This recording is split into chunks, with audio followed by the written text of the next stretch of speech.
Hi, welcome back. God Laughs at Dirty Jokes, Book Reading 17. Thanks for joining me. Really appreciate it. Couple of quick announcements off the top. I got an amazing gift yesterday. I can't believe it. A viewer named D sent me these fantastic sugar cookies. We got chewy and crispy, and as you can see, the crispy is a little bit crispier than the other ones, and they're delicious. And if I had to choose one, I mean, they taste about the same, but the texture on the crispy's kind of boss. But it's nice to have options. So I had a few with my coffee this morning, and I am loving life. Thank you so much, Dee. That is so sweet. And she also sent a gift for Gabe. So how great is that? He hasn't seen it yet. He's napping in the closet, I think. He likes to nap in the box with the little pillow in the closet. But I think I'm trying to get him to come out with the sound, but it might be too far away for him to hear it. So that's awesome. Thank you so much. Also, quick spider update. No spider sightings this week. So our visitor from last week has apparently decided that the outdoors, the great outdoors, is its new home. And it's crazy too, because we went from 80 degrees last Saturday to this Saturday is 40 degrees, which is very Buffalo. It's not expected to get any lower, and we're supposed to be up into the 50s again coming up this week. But just like that Prince song, "Sometimes it snows in April," that is very much Buffalo weather for April. It can be summer and winter almost in the same couple of weeks. So today, chapter 34 is called 200 Years of the Modern Industrialized Man. So it's a kind of a continuation of the tech talk from last week. It's a short chapter, and 35 is also a short chapter about tech, and then 36 is not at all a tech chapter, so we move out of that in case you're getting tired of that. And that's the plan for today. So I'm going to jump right in. Chapter 34, 200 Years of the Modern Industrialized Man. The Industrial Revolution began a little more than 100 years ago. 50 to 100 years from now, we are likely to reach the singularity and move into the post-human era. Assuming other biological civilizations similar to humanity have existed and will exist in the future, the era of the modern industrialized man, which I put in parentheses as MIM, the acronym MIM, might turn out to be only 200 years from start to finish before we either merge with our technology, are replaced by it, cohabitate with it, but are physically and intellectually inferior. In other words, the MIM, the modern industrialized man, only gets about 200 years as the dominant life form before he is toast, marginalized or irrelevant, and we're living through the middle of it. Meanwhile, the pre-industrialized man lived without advanced technology or even electricity and indoor plumbing for tens of thousands of years without much change, and our post-industrial creations, cyborgs or fully digital creatures evolved from human intelligence, will dominate for the next tens of thousands of years while changing more rapidly than we can conceive of or accurately project. We stand at the crossroads between life nearly free of technology and life where technology is everything. Wow. Yeah, it is a weird thing. I don't necessarily think humans are going to go extinct, but when the tech is smarter than us, when it processes smarter than us, it's going to be a weird moment at minimum. It struck me as profound to exist in this very small window of time, a mere wink historically. You and I are the rarest of the rare in the history of this planet, and this will be true even after we're long gone and the Earth is, presumably, post-human. We're special. How will we be regarded once we're gone? Are we just an evolutionary stepping stone? As the sci-fi future gains speed, here's another thing to ponder. Mind-reading technology is progressing. Your thoughts are electrical impulses that can be measured by external hardware. I previously described how in a quantum universe, our thoughts travel outwards to their object. In the future, this ability might be amplified technologically.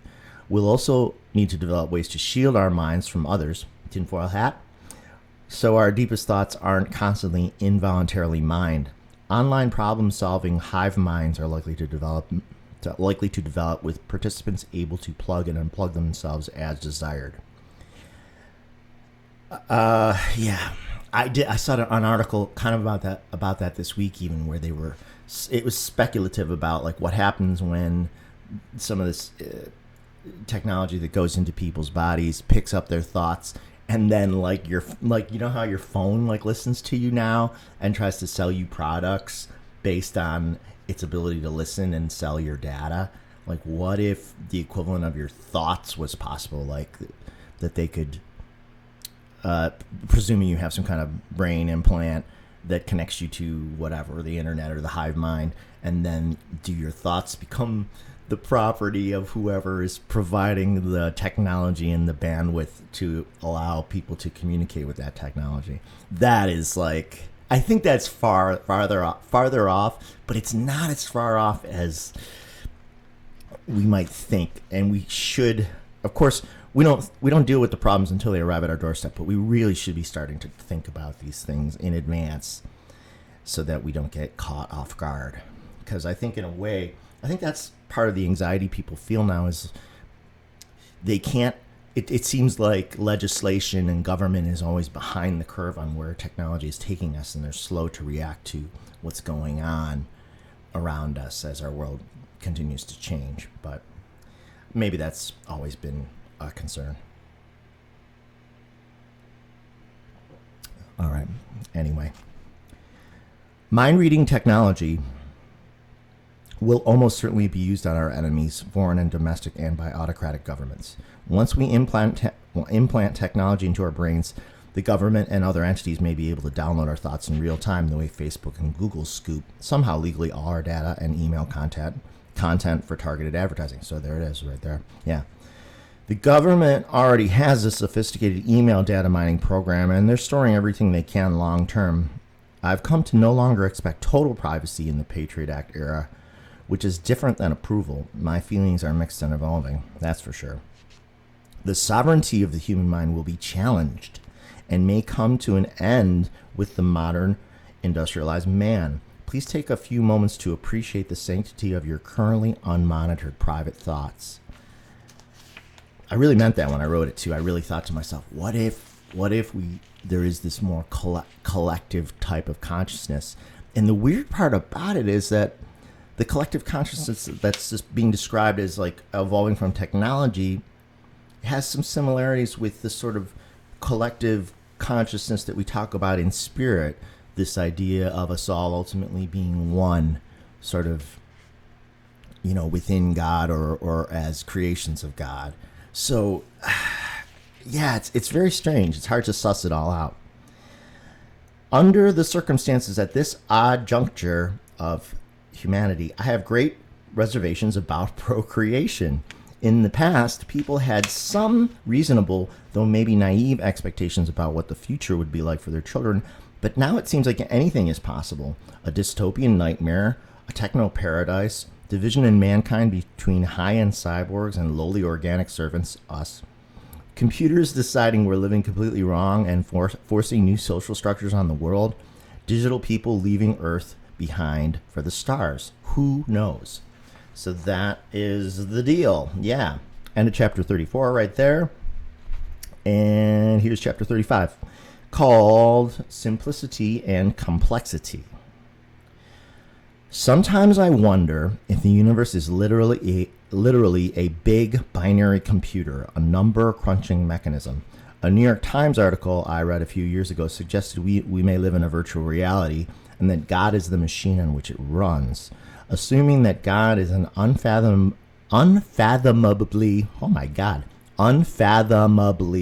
large computer, wouldn't that mean that all life and existing matter in the universe can ultimately be expressed mathematically? That means your real name is 011010111, and then that's the joke, you know. It just goes on forever. You can see right there. So I'm not going to say all of them because that would be even more ridiculous.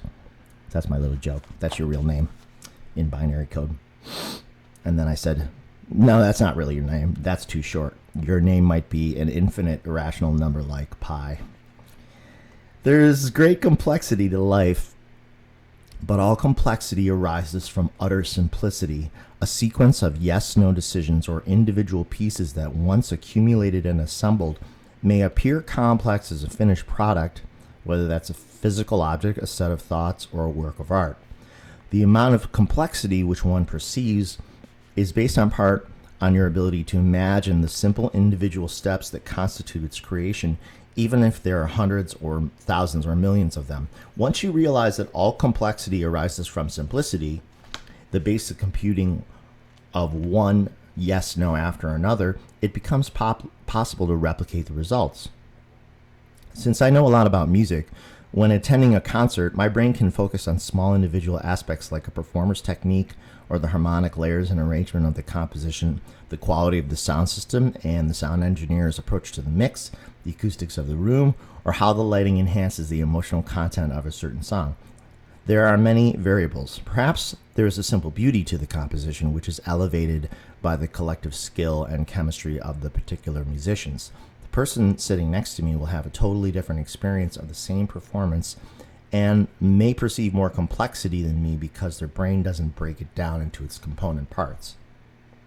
Conversely, if a mechanic were to lift the hood of a car and start talking to me about the specifications of a particular component or system, my brain would just see an impenetrable and overwhelming metal and plastic sculpture.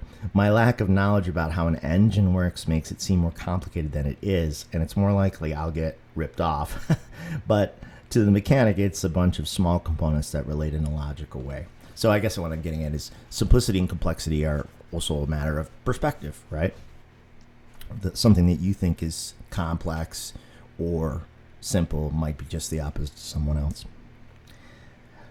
To say that something is simple is not an insult. Sometimes something that was once simple is over-engineered and becomes unnecessarily complex to its detriment. Simplicity can be as valuable and dazzling as complexity, and complexity can come full circle back to simplicity again. The simple zeros and ones that are the foundation of binary computing. The egg and sperm, which ironically happen to resemble zeros and ones. The early universe, which contained only two elements, hydrogen and helium, and then which, by gravitational clumping over millions of years and the explosive death of the earliest stars, was able to spread heavier and more varied elements throughout the universe. The magnetic spin of quantum particles towards either a positive or negative orientation. Endless strings of compiled thoughts like a mathematical equation growing in apparent complication, but still based on individual choices between one and the other. I like a fair amount of emotional and compositional complexity in art, especially music. I prefer the content to be not too spoon-fed, and I love surprises. However, sometimes utter simplicity is perfect. And that's might be how I'm feeling today, because I think I'm going to try to write a little music today. John Lennon, a complex man, composed two of the most powerful and joyfully simple songs, lyrically and melodically, about love ever written. Imagine, and All You Need Is Love. The songs have been played to death over the years, perhaps diminishing their emotional impact, but not negating the original innate beauty. When I hear either one, I still get goosebumps sometimes, and I feel a spiritual connection. There's nothing you can do that can't be done. There's nothing you can say that can't be sung. Poetic and hopeful, 3 chords and the truth. A reminder that many of the best things are essentially simple. Kindness, loyalty, and generosity. Unconditional love, all uncomplicated. And that's where it's good to let your mind go sometimes when the complexities of life stack up too high. Go back to the simple truths, and then it's a little more peaceful in your mind. Consider the digitization of music and movies over the last 10 years. A digital file constituting a song is really just a long numeric in binary code, a series of ones and zeros. Does that mean once the physical body of a human being is digitally mapped by nanobots and copied to a computer, that what constitutes a person or any physical object is an enormously long binary numeral? Can every experience a person has ever had, each moment, thought, and feeling also be expressed as a set of numbers accounting for every variable at play at any given moment in time? Would that number be finite or infinite? If it's infinite, we're in the magical realm of paradox once again. Once technology has advanced further, will we be able to answer this question, or will it remain unknowable? Is consciousness derived from the matter that makes us up, or from somewhere outside of us?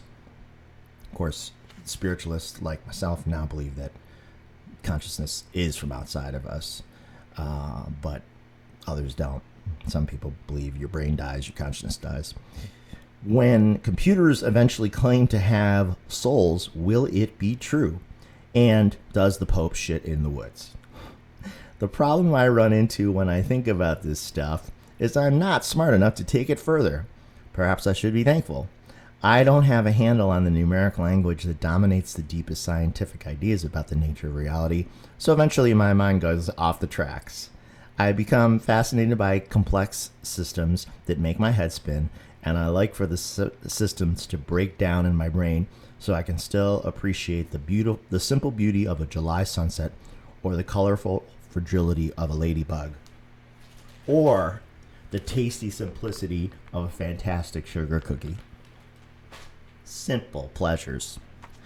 All right, so that's the end of chapter 35. We're at the 16-minute mark, so I'm doing pretty good. Not getting too far off the tracks. 36 is called The Circle Widens. And it's a story about a drummer that I have worked with named Ray Hangen. And I haven't been in touch with Ray the last couple years too much. But so this is a story about one of his kind of metaphysical, mystical experiences. But he said he's got a new one for me, so I gotta pin him down, because then that could be in the next book too. Okay, here we go. 36, The Circle Widens. I've worked with a terrific drummer from Buffalo named Ray Hangen since 2008. We performed together about half dozen times a year, and he played on my last CD. A few weeks ago, Ray came over to record parts for some new songs. There's a modest home studio in the small front room of my apartment off the living room, where I've spent hundreds of hours writing and editing music like a mad scientist.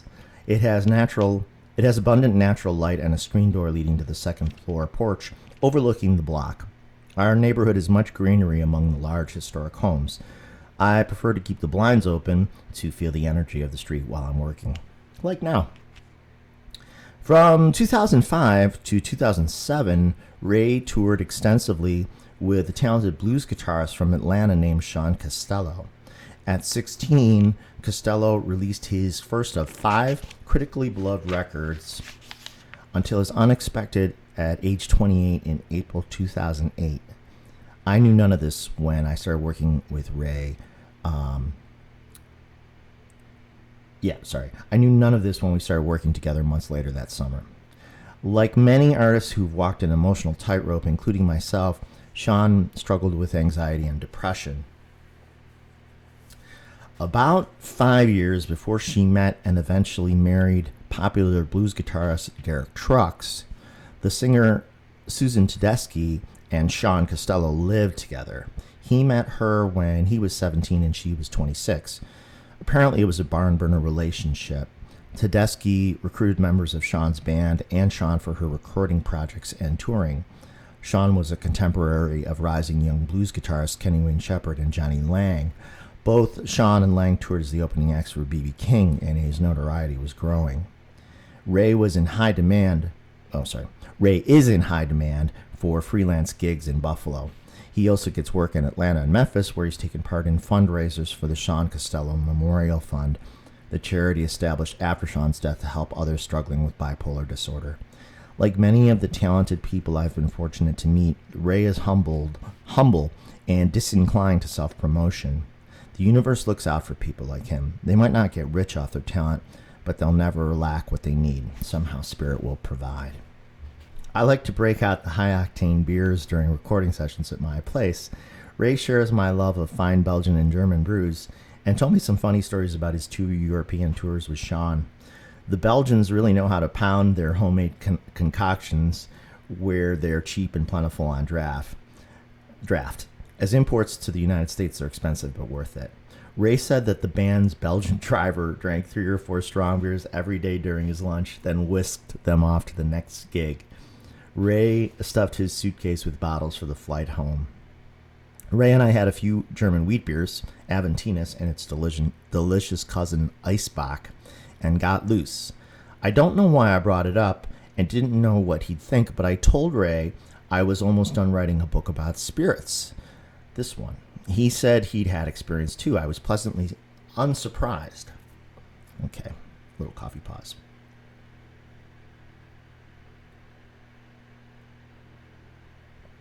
Okay.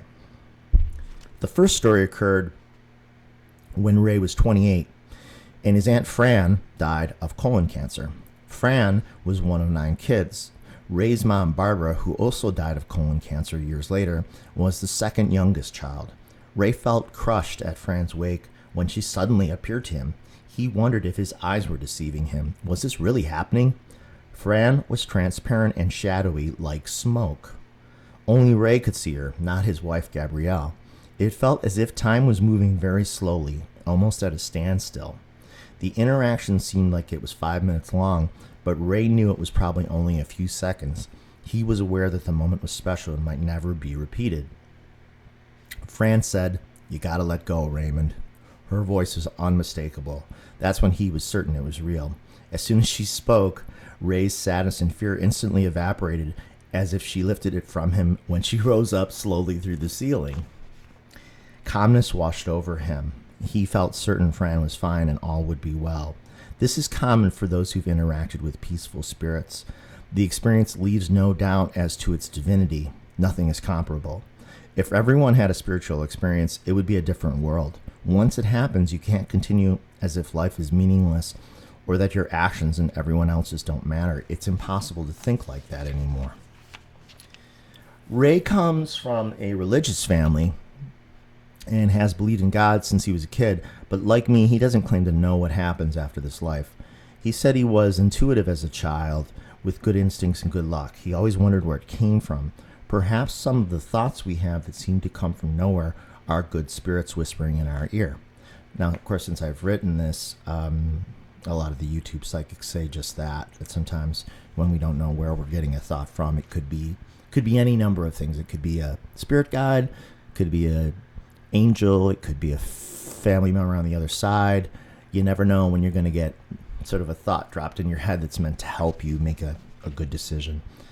And some people would call that intuition and attribute it more to their subconscious, and that might be the case sometimes, and then other times maybe it is sort of a gift from spirit, the implanted thought. When Ray and I took a break to sip our beers on the porch in the early June heat, Ray said he had a clairvoyant experience when he first met his wife, Gabrielle. When they first spoke, he had a vision of their wedded life together. He saw her in the backyard of their suburban house with 3 kids and a dog. It wasn't a hopeful fantasy so much as something he was suddenly certain would happen, a clear picture of the future like the sun rising tomorrow. Still, he was puzzled by it. So he asked her, "Do you have kids?" "No," she exclaimed, but it all came to pass. And we used to rehearse at Ray's house in the early days too. So I've been there. Ray told me this only minutes before I introduced him to the next song he would play drums on, which is called "When I See You." It's on my CD from 2017 called Little Vision. Of course, it wasn't done when this was written. The book was written. So I introduced him to "When I See You," which is about meeting someone and instantly knowing you're meant to be together, just like Ray's vision. The chorus of the song is, "I'll know you when I see you. I'll feel it in my soul. I'll know you when I see you. When you enter my life, I'll know." A soulmate isn't something I gave much thought or credence to years ago. For most of my sarcastic life, I've considered the idea a romantic cliche, but now I believe it's not only possible, but that there may be someone you're destined to meet, and the plan was in motion, prearranged before you were born. That doesn't mean life will be perfect if when a soulmate is found. I also believe, as Ray described in his vision, that there are moments in life when, with the assistance of spirit, you know exactly what is going to happen. You receive a personalized, unambiguously certain message from the cosmos. Yep. Ray had another customized connection in January 2010 when he traveled to Memphis with some other musicians from Buffalo to perform at the annual International Blues Challenge. Ray and his bandmate Ian were walking down Beale Street and about to call it a night when Ray felt compelled to walk back towards a bar they just passed. Then Ray recognized the sound of an obscure traditional song which he used to perform with Sean Costello, and which Sean learned from folk musician Levon Helm, called "The Battle Is Over But the War Goes On." Fans of Sean's had uploaded him performing the song live online, but Sean and Ray never recorded it at a studio. Sean's live version was officially released in late 2011 on a CD called At His Best. Ray couldn't tell if the song was playing on a radio inside the bar or if it was a live band performing it, so he and Ian went inside. A guitarist from New York City named Greg Gumpel, and that's a real name, of course, and so is Ray Hangen. A guitarist from New York City named Greg Gumpel was on stage singing with the band.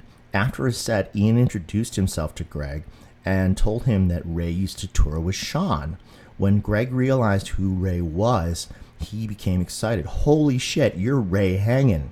To Greg, who was a big fan of Sean Costello's, Ray was famous. Greg and Ray became quick friends and kept in touch over the next 2 years. In 2012, Ray returned to the International Blues Challenge to perform with the same group of musicians from Buffalo. He planned to get together with Greg, the New York City guitar player, while he was there, even though they wouldn't be performing together. The night before Ray flew to Memphis, Greg had a dream about Sean Costello, which he shared with Ray upon his arrival. Greg said he was in a park and saw Sean sitting on a bench. He said to him, "It's great to meet you. I was such a huge fan of yours. Ray's coming to visit." "I know," said Sean. "He really misses you," said Greg. "Yes, I know. I really miss him too," Sean replied. Ray has had a few very real dreams about Sean. He found himself emotionally drained when he woke up. Sean's presence in the dream was very strong. We believe these are quite possibly visits.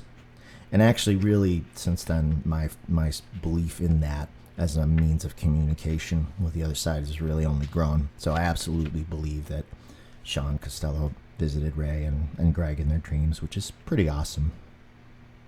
I never met Sean Costello. I have listened to some of the clips of him online. You can look him up. There's tons of YouTube content. You'll probably find some with Ray playing with him, and he was really a talented guy.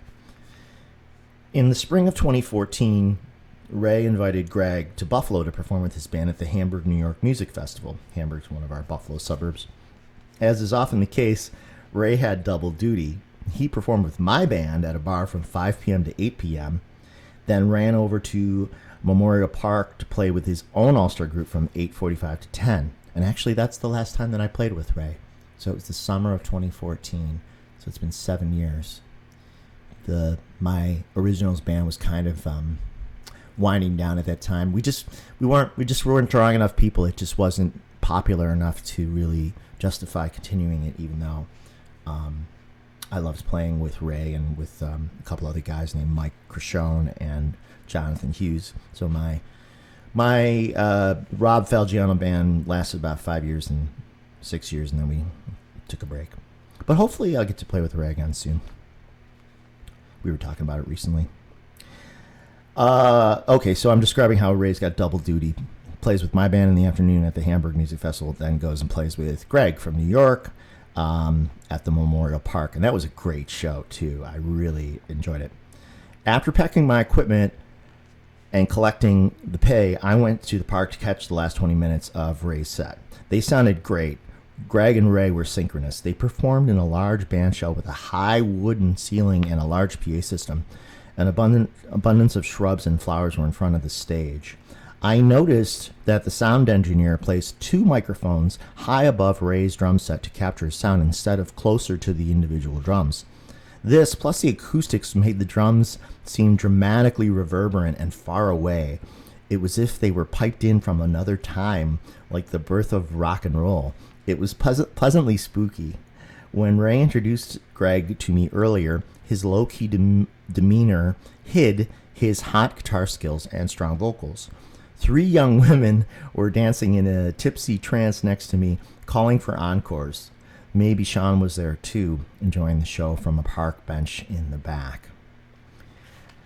It was a really cool concert. It was really good. Dreamy. One of those dreamy summer nights. Perhaps the most significant spiritual event in Ray's life came after the birth of his youngest child. Grace was born with complications from spina bifida, a defect of the spine in which part of the spinal cord is exposed through a gap in the backbone. It can cause paralysis of the lower limbs and developmental disabilities. A high-risk surgery was unavoidable, and the doctors insisted she would need a shunt afterwards to drain excess fluid for the rest of her life. Ray and his wife Gabrielle were a wreck. At this exact time, Ray's sister Barb had an appointment with a psychic. During Barb's reading, the psychic asked her, "Did your brother just have a baby?" Barb said, "Actually, both my brothers just had babies." Ray's brother's son was born 9 days before Grace. The psychic said, "One of the babies is sick. I see a lot of prayers around the baby and a woman with dark hair," which was Ray's wife Gabrielle, "who is crying. There is a neurologist taking care of the baby. Don't worry, she won't need a shunt." Barb delivered the message to Ray and Gabrielle. Sure enough, their daughter's surgery was successful. No shunt was needed. Grace has grown into a healthy young woman with minimal complications. Good spirits at work? Angels? Absolutely. And I do believe that. Absolutely. I really do. And even more so after the recent thing with Linda G and her, what was it? Was it her daughter's nephew's child who had been injured in a vehicle accident, and then Linda asked the community of us viewers to pray for the 4-year-old child, and the child had a sort of miraculous recovery where its brain injury healed in a way that was almost too quick to be explained, and the doctors called it a miracle. So much like the situation with Ray and his daughter, the power of the prayers and thoughts that we put out is kind of unknown, but it may be much more powerful than we really have realized. And I think and hope that that's part of where this evolution of mankind is going, that when we put our thoughts and prayers towards altruistic things, towards good results, that it just goes out there and resonates, and the quantum realm we live in, the undetermined future, takes direction from us. It listens to us. It hears what we want, the good things that we want, and it tries to help them manifest so that our lives are better. And yeah, so that's how I'm feeling it today. So I hope that is helpful to you. Thank you so much for watching as usual. I really appreciate it. Triple shout out to Diane for these amazing sugar cookies. I'm gonna have to be careful not to eat them too quickly because don't want to get too cookied up.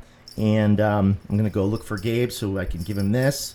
So thanks so much for checking me out. Hope you have a great weekend and week ahead, and we'll see you again soon. Maybe a tangents video soon. I've got some ideas about that, so stay tuned.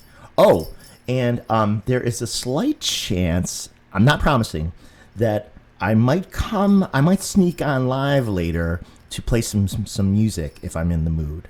So you might see me later or you might not, but I'm not going to announce it because I don't know if I'm going to do it. And I'm sorry to be like coy, I'm not trying to be, but if it happened, it would probably be between like 8 and 9. I just pop on and sing for a little while, but like sneaky, not sneaky, but a little sneaky. I don't know what I'm talking about now. I'm getting that coffee feeling. Okay, I'm going to go. Thanks a lot, everybody. Bye. Take care.